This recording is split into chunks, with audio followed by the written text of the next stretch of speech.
नमस्कार।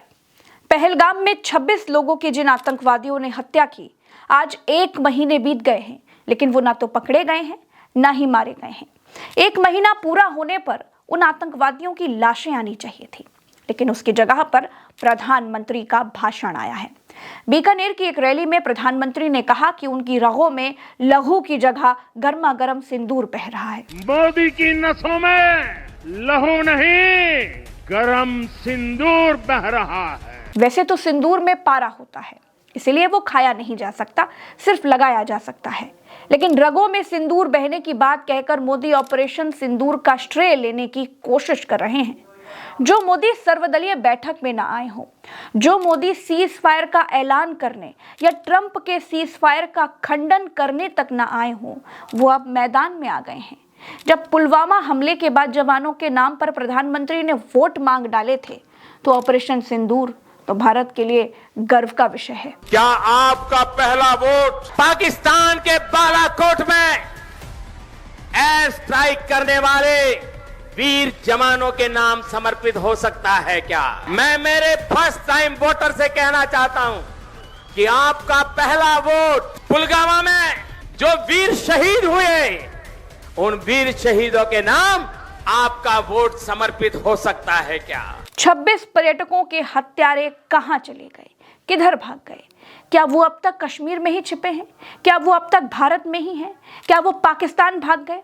अगर वो भारत की जमीन पर हैं, तो पकड़े या फिर मारे क्यों नहीं गए? उनको जहन्नुम तक पहुंचाने के लिए सरकारों की क्या जिम्मेदारी है?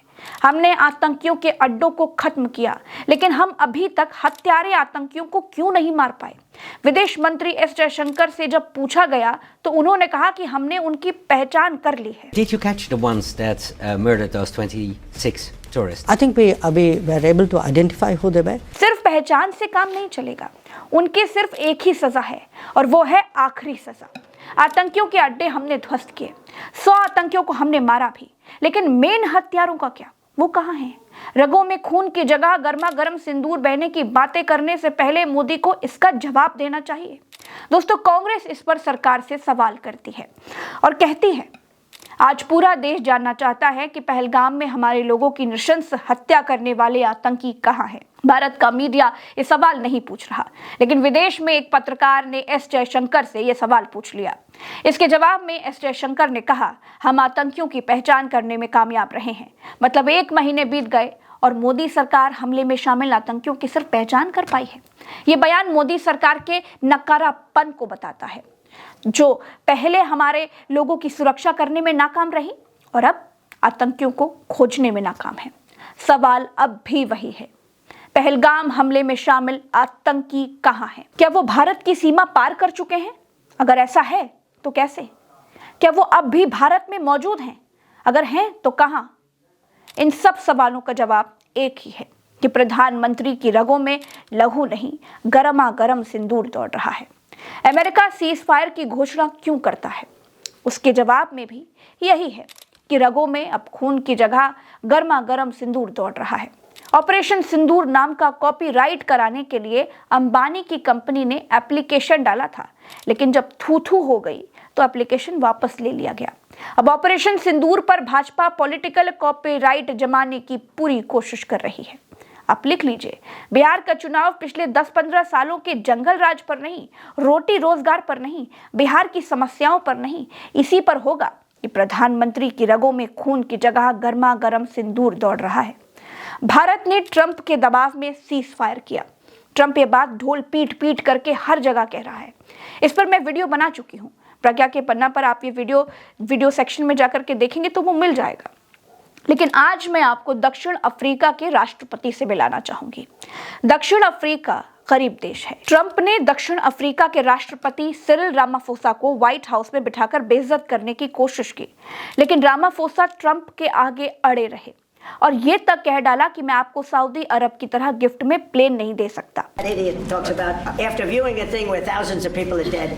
I'm sorry, I don't have a plane to give you. I wish you did. Okay. दोस्तों, अमेरिकी राष्ट्रपति डोनाल्ड ट्रंप और साउथ अफ्रीका के राष्ट्रपति सिरिल रामाफोसा के बीच व्हाइट हाउस में मीडिया के सामने बड़ी तीखी बहस हुई। ट्रंप ने आरोप लगाया कि साउथ अफ्रीका में गोरे किसानों का नरसंहार किया जा रहा है। मीटिंग में ट्रंप ने अंधेरा करवाकर एक वीडियो भी चलवाया। वीडियो दिखाते हुए ये दावा किया कि साउथ अफ्रीका में गोरे लोगों को बड़े पैमाने पर टारगेट किया जा रहा है। रामाफोसा ने दावों का खंडन करते हुए कहा कि नरसंहार के आरोप झूठे हैं। एक तरफ जेलेंस्की थे जो ट्रंप के आगे नहीं झुके, दूसरी तरफ अफ्रीकी राष्ट्रपति है जो कम से कम ट्रंप से अपनी बात तो कह रहा है। हमारे वाले तो सीज फायर वाले दिन भी गायब रहे, उसके अगले दिन भी गायब रहे।